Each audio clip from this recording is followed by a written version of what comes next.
So, yeah, Adam. I'm just going to cover best practices for families. I have made a few thousand in my time. I've had the rough bumps with every kind of manufacturer wanting completely different specifications for families, all the way to Autodesk Seek. Um, and I've kind of come up with my own little conclusion to how I think things should work. So, fantastic. What did I do? All right. Okay, so just a quick overview. How to create amazingly useful families, the advantages and disadvantages, my do's and don'ts, my surefire family creation workflow, and then a couple of closing statements and a cool picture. All right, so I promise there's a lot of text, but there are images too. So we do know that we can download families from Revit City and Revit City. Those are always the ones that come up, but a lot of people forget about things like Bradley, BIM, and then specific manufacturer websites. So you can go straight to USG to get their wall types. You can go straight to specific to get their wall types. You just don't straight to the model, so you're not recreating things over and over again. But that brings up common points, of course. Files are too big, contain useless information, have way too many constraints. And I was on that argument, that side of the fence for a while, and I finally have decided that I would rather have all that data there and not have it there, and have to put it in. It's easier to delete stuff than it is to add. So it's really easy to take out a piece of geometry I don't like, or a parameter I don't like. It's extremely hard to add those parameters after trying to figure out how the family was made in the first place. And with the machines we have today, we don't really see a production here. If this was 2009 or 2010 when these components started, yeah, we're running 6 gig machines and 8 gig machines. It's a little tough to have a family that's 200 kilobytes bloated, but that's okay. And so we got to ask ourselves if they're good enough, and ultimately should we be using families like this? And on certain projects, I say yeah, definitely. And I do think that these families are a crazy good resource for starting a project. If you have no content just starting out, you can scour the web for an hour and grab 50 placeholder components and throw them all in, and you're good to go. Eventually those will be changed, just know that they will have to be changed. So let's look at an example of just a couple I grabbed. So Autodesk Seek, I actually modeled this fixture about a year and a half ago, 2 years ago. It's 260 kb, which is nothing nowadays. But Autodesk Seek has been updating like mad. So now we have all these little icons tell you exactly what's in the file before you download it. It used to be that it was a kind of a guesswork. You downloaded the file and you found, oh, this is terrible. This was created by like a 2008 standard, and I want 2012 standards. This file in particular has extremely powerful visibility graphic settings, which end up being more important than the actual geometry in the family. You can put all the geometry you want, but if you can't control it, then it's kind of worthless. It can be the coolest family ever, but if you can't do anything within the project, there's no point. This has an IES file mapped, so for those that don't know, the IES files are the photometric data from the lighting companies. So to get real render pads, like if you look at those lights, they're waving on the wall. But if you just use a generic light path from Revit, that'll be like a cone, so it'll show up as a circle instead of a spread. It's a dead giveaway in a rendering that's not an IES file. That's not how the light's going to work. There's 4 types in this one, so you have every type that Philips makes is already embedded in this. So I think this is extremely useful, especially if you're going to use that. You don't have to waste 2 hours creating this at all, and it renders beautifully at the end of the day. Then I pulled one similar. You couldn't find one exact from Revit City. Slightly smaller size. There's no IES. It had terrible visibility graphics and very limited parameters. So we lost 70K almost in size, but we lost so much in terms of valuable parametric data that could have been brought into the project. But one thing that Revit City has that was recently updated is their social features, like where you can tell exactly how many times this has been downloaded, and the object rating. 5 is the highest it can be. So you know if this is garbage before you download it, which is really nice. Don't download 1 or 2 rent things that only have 100 downloads. So that was really interesting. I haven't used Revit City in a while, but I had a project that I actually had to grab some little custom objects that obviously Seek isn't going to have. And then we also have different manufacturers, like I was saying, Bradley, BIM, USG, and then things like Turbo Squid that you can I can make components and sell it on TurboSquid if I wanted to. So the cool thing about these are, and they're coming up more and more, where companies are making their own families. So you see USG and Georgia Pacific and Philips start to populate their own data and kind of leave Seek. It's tied directly to them. Everything updates as soon as they push out a new project or product, which I think is really cool. The bad thing is there's no standards across the board between these companies. Obviously, they don't want to talk to each other because that's their intellectual property almost. That's how they're looking at it. And they're not, even between, you could have a light like this and a strip light for Philips, and the standards would be two completely different things, as if they don't follow their own track. So sometimes it's a little hit or miss with your visibility graphics and your parameters that you'll get. So some will have, say, a height, width, depth, and then all of a sudden the light will just have a height, but you need a width and depth. The height wasn't really important. So you just got to be careful of those. So if we look at just modifying existing families, so that's how you downloaded it. Let's look at just modifying. And this is more or less the way I say use more times than not. So we can use all the out-of-box stuff that we have. We can use Flames family, Bed Bar and Steel to grab families. Then we can just modify those to save half the time or whatever.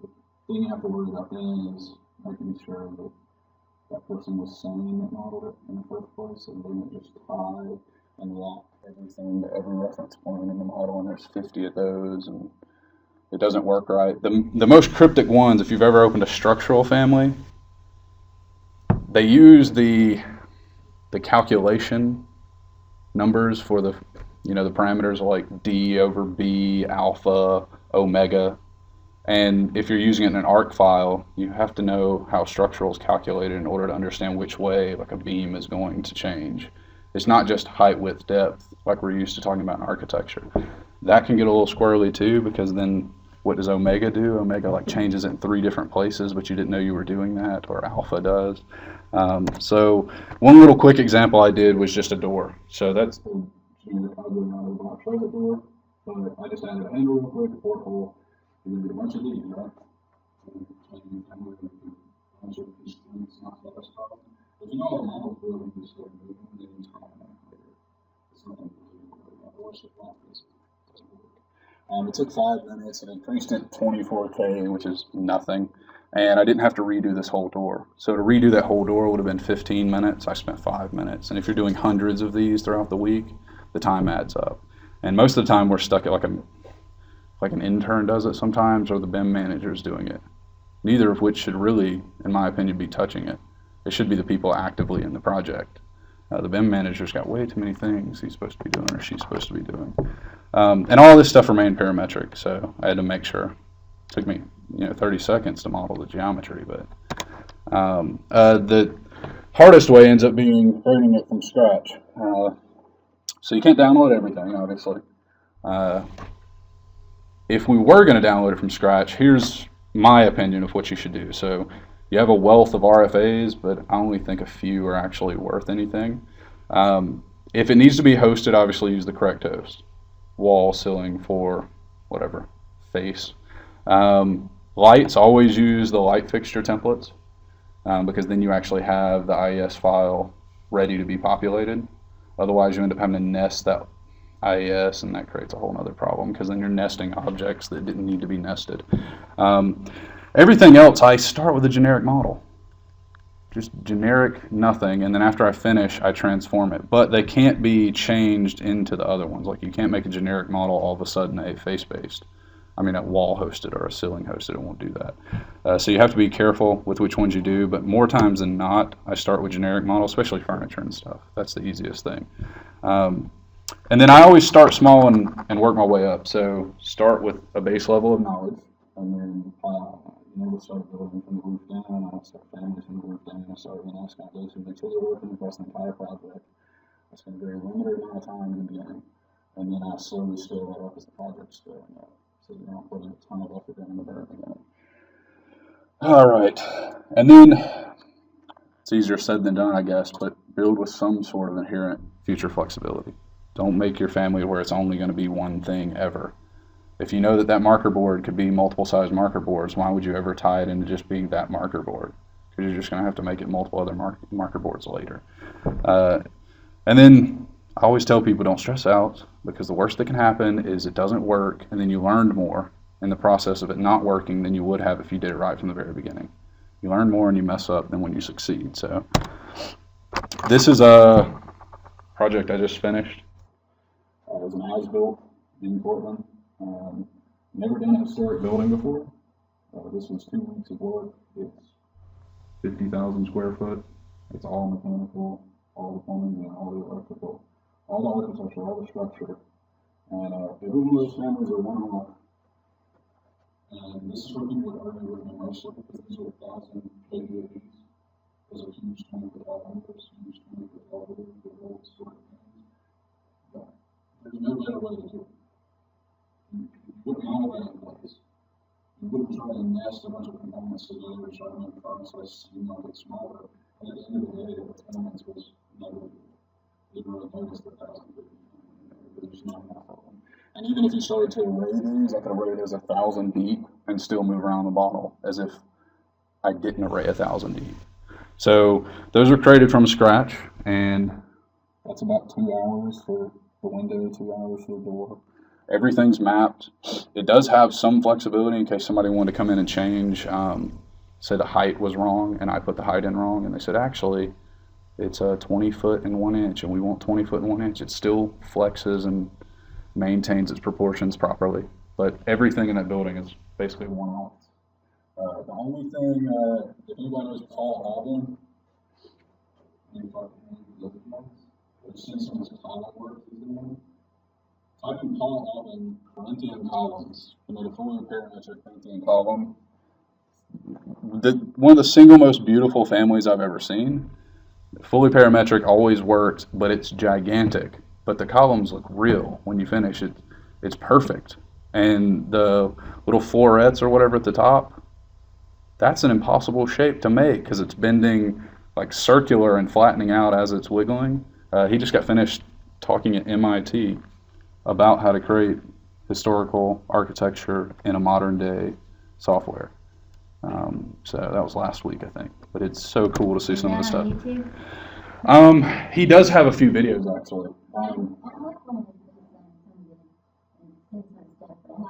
think it'd be interesting to hear what he said then. Yeah, the Corinthian column, he goes through the whole process of making it.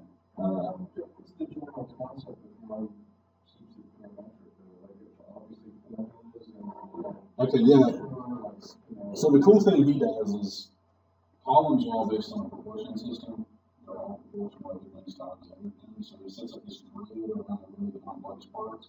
This basically this box that he's going to choose on. Looks like a power, and then uses spines to put down to the followers, and then follows that box. And within the box, all of the grid lines have to be proportional too, but it's not really a Corinthian column, which plays to his advantage because then he can make up the parameters to always be proportional. If you want to stop doing proportional, with the spine, not passing out invert, and especially this, and flips around because they're not going to be it. And then some use of voids, he limits that, which is why I think it's really cool because you start running voids in, it increases the kind of sloppiness in the end. Literally, I like a fart after making a few of them.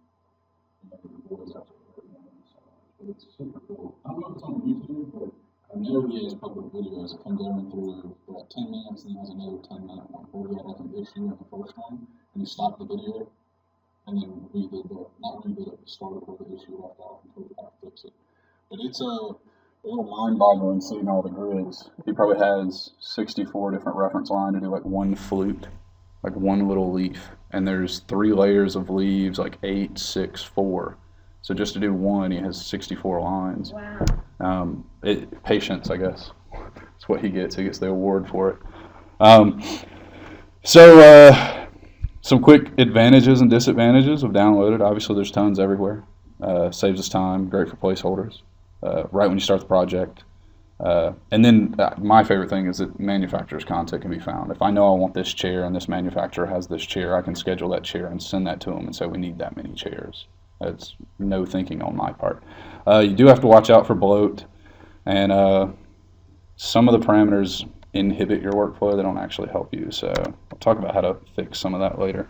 And then obviously with modifying, saves a little bit more time than creating it from scratch. It's the intermediary between downloading and creating it. Sometimes it's difficult. If you've ever opened a family, you have to figure out how they modeled it first before you can model it. Because otherwise you're kind of just deleting things and moving things randomly and they don't work. So you have to spend a lot of upfront time just getting inside of the head of the person that made it in the first place. That's why sometimes I bug friends first, because I know how they modeled it. And then if it breaks, I can shoot them an email or call them. And then creating it from scratch, obviously you have all the power you need in your hands. Allows for you to expand it in the future. So you're setting up the precedent for how that family is going to go forward. It's obviously going to take more time, but it probably ends up saving you more time on the back end, especially on a larger project. And if you're going to use this over and over and over again, if you're setting up a standard or something for your company or another company that you're helping.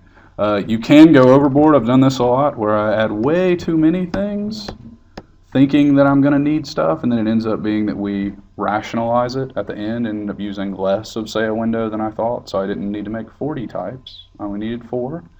It didn't take much more time to make 40, but you can go a little overboard. I get stuck in family prep and then the end of the day comes. So quick checklist, I'm going to reverse this. Really, file size is important. I'm going to keep saying that.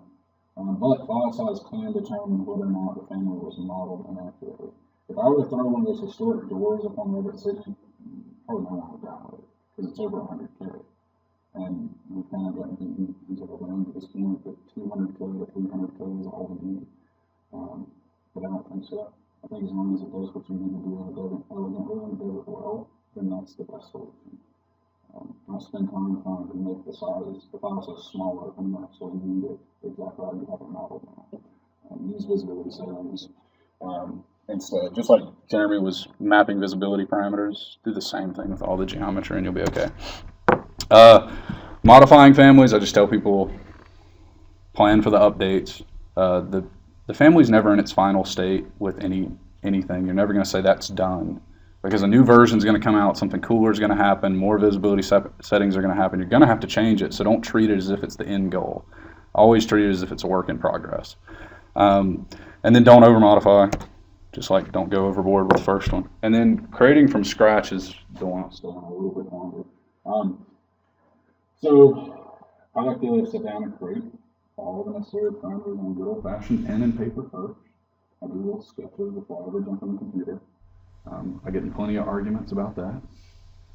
People want to jump straight in the computer. And then just a rule of thumb, I tie main parameters to reference planes, secondary parameters to reference lines. Lines don't come over into the project, planes do.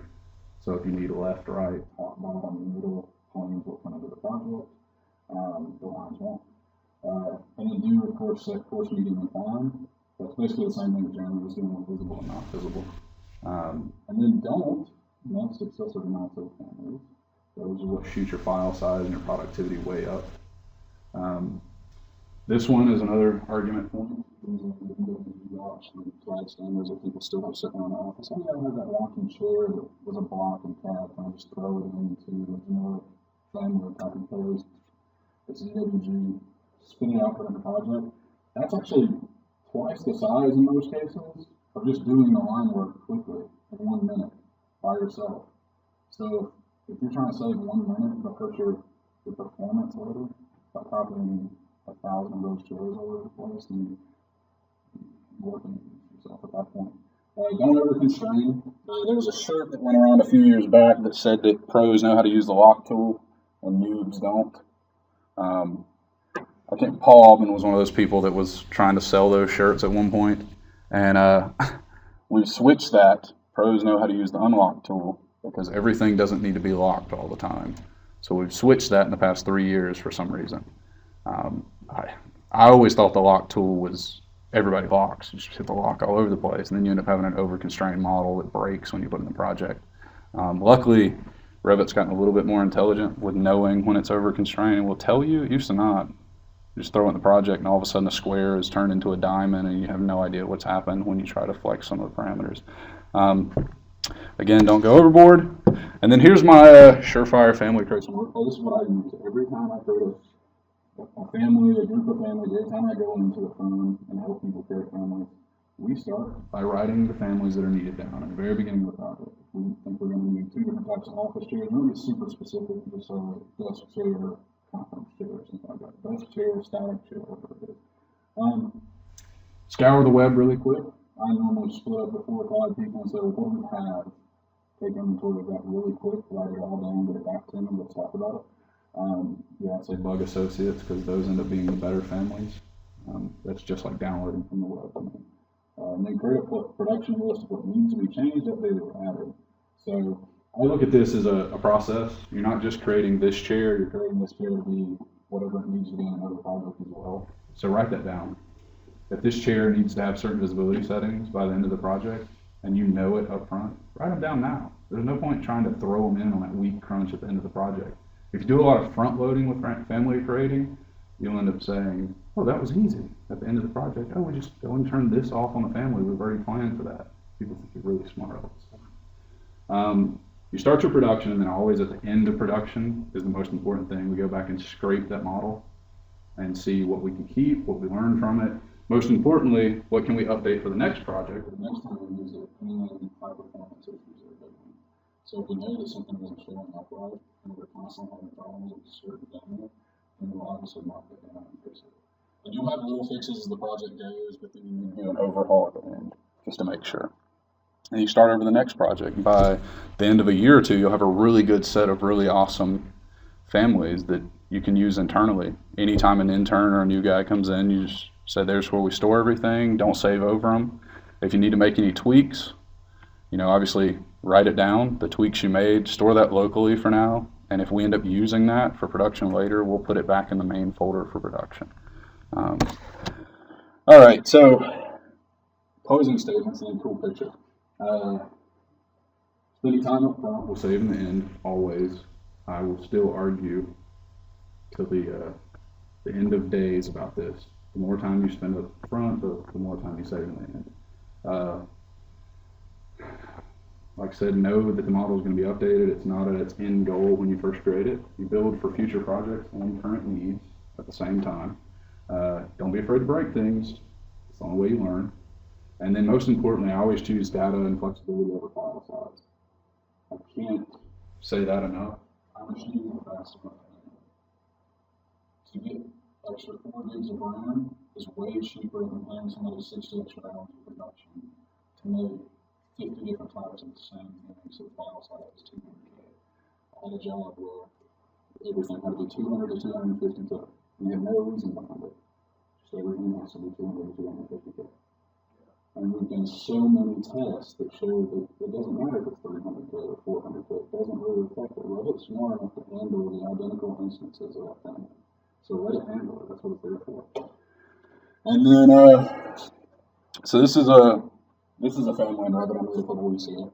Just have a little fun because I like to show people that families aren't about their squares and furniture and stuff. If you're a Hitchhiker's Guide fan, that's a Marvin the Manically Depressed Robot from the movie.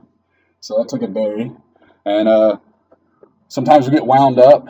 So Marvin does too, and he has to let loose a little bit. So that's Marvin in party mode. Of course, he has no friends, because that's how the movie and book made him. So anyway, that's pretty much it.